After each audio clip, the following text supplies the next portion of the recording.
Hello, everyone. Thank you so much for joining us. Hope you guys had a wonderful Christmas. Many of our followers turn to us for help during their journey to conception. And many starting a family can be really frustrating, especially when things don't go as you both hope. During a time where couples should feel closer than ever, they might actually grow further apart. And many couples will experience bumps in the road, and sometimes it's hard to see things objectively when you are so close to the situation. And for many, couples therapy might be the answer for strengthening the relationship. And that's why we're really excited today to be joined by Cynara McKinstry, owner and lead therapist for the Pair Center in Fayetteville, North Carolina. So we're going to discuss the stigmas of therapy, why couples can flourish with help, and other techniques to help with communication. So I saw.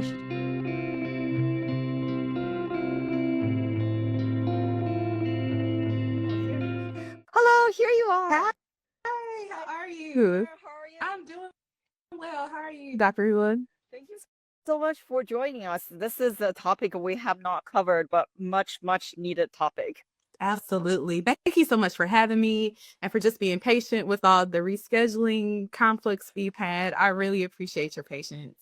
No, thank you so much. And I saw you're working in Fayetteville. Actually, a good friend of mine lives Oh, there.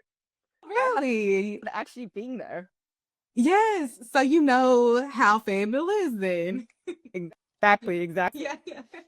Yeah, Yeah. nice. Tell us a little bit about your background and like how you came to start the Pair Center. Absolutely. So again, my name is Cynara. I was born and raised in Charlotte, North Carolina, so not too far from Fayetteville. And I came from your stereotypical African American household where I was raised by a single mother with the help of a grandmother and this large extended family of just uncles and cousins. And so that was nice, but there was also this keen awareness of not really seeing a lot of healthy relationships around me. So having had that lived experience, and then again, being from the African American community where mental health is so stigmatized, there was this yearning in me to do something to affect change, but I didn't know what that would look like. So I went to school, I persevered, I went to grad school, I got my master's degree in clinical mental health counseling, and my original goal was to work with kids because I thought, well, I love kids, so naturally that makes sense, right? So I found a position working with an agency who primarily worked with kids who had suffered from sexual abuse and trauma. And during that work, I quickly realized that it was not for me. It was very emotionally taxing, and you can't adopt everybody, you can't take everyone home, right? And so I recognized the need for some separation there. So I worked in community mental health for about 6 years, and during that time, I started to see more couples. And so I started to notice, like, I'm actually enjoying working with couples. I like, the dynamic and how it's Mhm. different individual therapy. And so I started to lean more into it. And then 6 years later, here we are in 2020. I decided to fully lean into starting a private practice that's dedicated to working with couples at all stages of their relationship. We still see individuals too, but primarily we try to help folks keep their relationships healthy. That's wonderful. I can totally echo. I feel like the Asian community is also like a therapy and mental health is such a big stigma, and we need people to talk about it more so they can become Absolutely. aware and actually seek help before it's too late. Right. Yes. And having had the experience of having family members who had Mhm. mental health and substance abuse, again, growing up seeing all these things and wondering, where is the resource? How do we connect them to somebody that can help? But like you said, there's so many rumors, Mhm. so much stigma around it that seeking that help isn't likely, unfortunately. So as 2021 happened and as Yep. constrictive and depressing as the pandemic was, I love that out of it, there's been a new surge in attention Mhm. that's been drawn to mental health. And so I think that's really important. And I hope it continues. Yeah, and I also feel that now you're addressing couples issue. That's like a one step more upstream when it comes to address kids issue because you mentioned that you were working with kids. Yes. or but if you can actually address the mental health issues from their parents, then parents Go. can actually have like, healthier kids. And that's what I was finding. A lot of the work really needed to be done with the parents. And I think in that field or in that population, a lot of the times the parents were kind of pointing and say, no, the kid is the problem. And so it was frustrating trying to have those difficult conversations with the parents and to get them on board with treatment too. That's wonderful. So we also love that you feel that one size fits all approach is like really unrealistic. And it simply does not like lead to the best outcome for every client. So why do you feel that one size fits all approach is unrealistic? Right, because we're humans, right? And so just like I shared my specific background, right? Imagine someone walking through the therapy door that has all of this trauma, all of this relationship history. If me as the clinician, if I don't take that into account and tailor my treatment around what I know about this person's trauma, what I know about the culture that they grew up in, then the treatment's always going to be ineffective because we're not getting to the root of any problems and we're not gaining an understanding of that person's perspective. And so we really have to keep a trauma focus and a multicultural lens and consider tailoring our treatment to what works for this person that just walked through the door, not just a Yeah, blanket treatment for everyone. that makes sense. How does an individual session and couple session differ? Yeah, so there are a lot of similarities, but the key difference is when you're an individual coming to therapy, you get the floor, you get the spotlight, right? So we're only working and focusing in on that individual's issues, right, and their goals that they're hoping to achieve. Whereas in couples therapy, the relationship is our client. So we're taking into account both people's visions for the future, both people's goals, both people's relationship histories too. Something that we do at Pair, we follow the Gottman method of therapy. And so in that treatment model, we also build in some individual sessions because we understand that one size fits all doesn't meet everyone, right? Doesn't help to fit everyone. And we want to learn about each individual in the relationship too. So you get that access to individual therapy, but really the relationship is the client in couples therapy. So sometimes you would have broken the session into individual Yeah. ones to address their individual At problems. the very beginning. So yeah, and that gives the therapist the opportunity too, if there are any red flags that come up or things that need to be addressed privately before they're addressed as a couple, we have the opportunity to do that in the very beginning. Because from that point, we're always meeting as a triad. Because again, we never want to take the focus away from the relationships where we're on. Yeah. Yeah. Do you think a lot of like couples see therapy as their last resort? Unfortunately, yes. I think there's some statistics floating around out there that says it takes couples between 7 to 10 years to even walk through the door. Yes. And whenever I hear that, I just think of all of the life that happens in almost a decade. And so if you think about that hesitancy, right?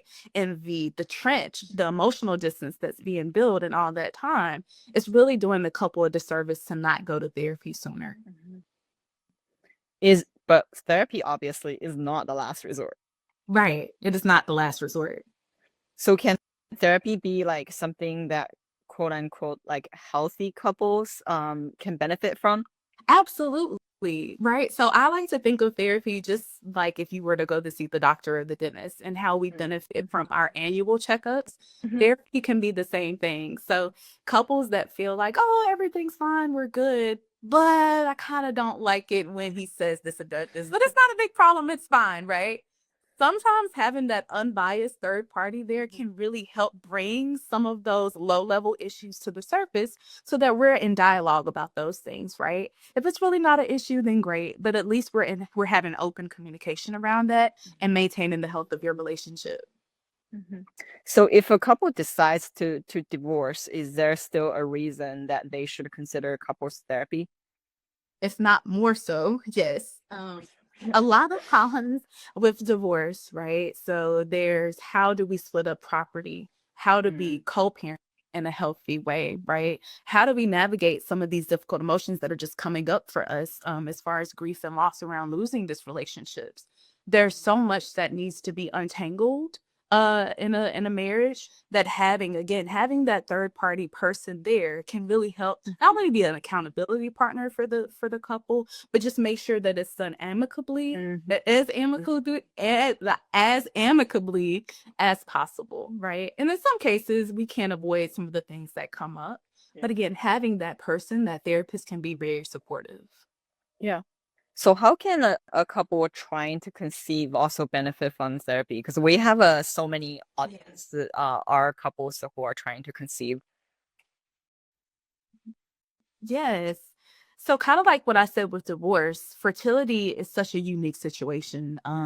I've personally been affected by fertility issues, and so I know firsthand a lot of the shame that's surrounded by fertility. There's a lot of secrecy, whereas you have to kind of decide with your partner, how much do we feel comfortable sharing with our family and with our friends?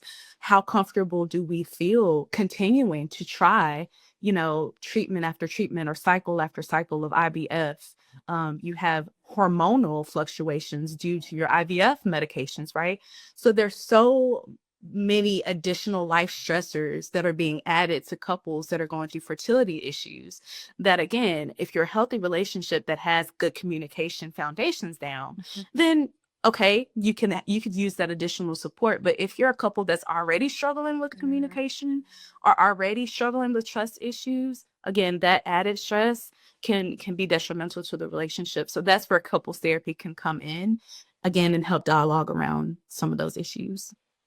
Yeah, you pretty much answered my next question is especially for people who have repeated IVF and miscarriages. I could feel that couples therapy would be really, really beneficial to have this additional support.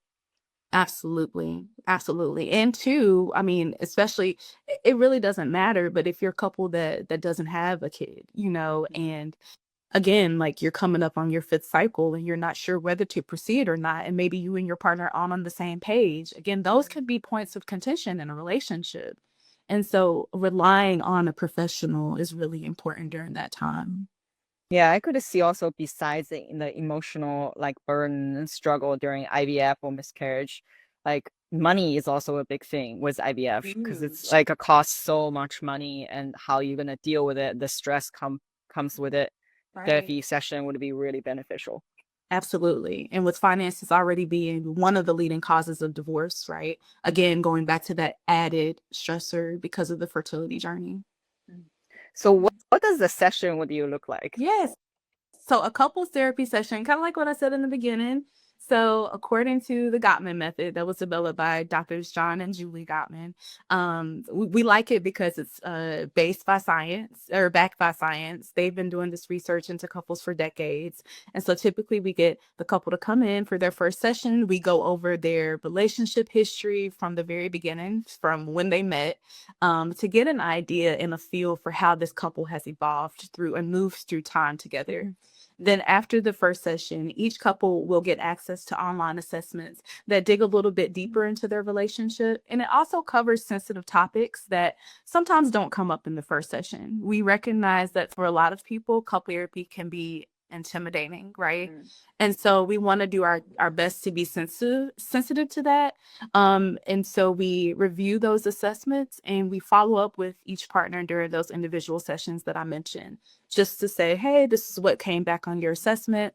Let's kind of talk a little bit deeper about some of these things, as well as getting to know their own personal histories. So family history, relationship, trauma, things like that. And then during our third session, that's called the feedback session. So we share our findings from the individual interviews and from those assessments. And then we all sit together and create goals for therapy together based off what they've shared with us. Wow. I love it because I think like before from what I heard, like friends who have gone through therapy, it's always together. But I could see this having one session together, but then you have the individual sessions, really learn about each person and then come back together. This sort of really build a great foundation for understanding the couple and then addressing their individual issues and also really look into their relationship. And then as you mentioned, the relationship is a key here to look at how to address these issues.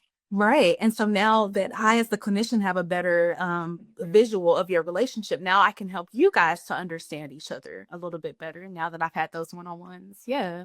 And I like that about it as well. Wow.